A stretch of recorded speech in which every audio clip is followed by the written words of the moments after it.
శ్రీరుద్రనమకంబు సృష్టించు శక్తికై అతిరుద్రముల చేయాజ్ఞనిచ్చి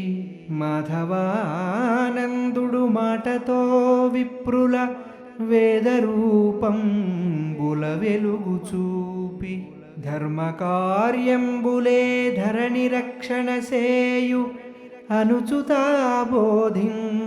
బోధించుననవరతము వామదేవుని పూజ పద్ధతుల్ తెలుపుచు సత్పథంబుల చూపు సాధుగతిని నందివాహన ప్రభూ నటరాజ శంకర అనుచు కీర్తించగ మనసు నిలిపి దమనమే తపముకై దారి చూపుననుచు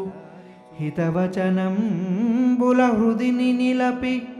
స్వామి ధర్మంబు రక్షించు సాధనలను భాషణలతోడ చేర్చుచు భక్తులగని అట్టి యతి పాద పద్మాల కందజేతు వందనంబులనాశీస్సులందుకొనగా వందనంబుల ఆశీస్సులందుకొనగా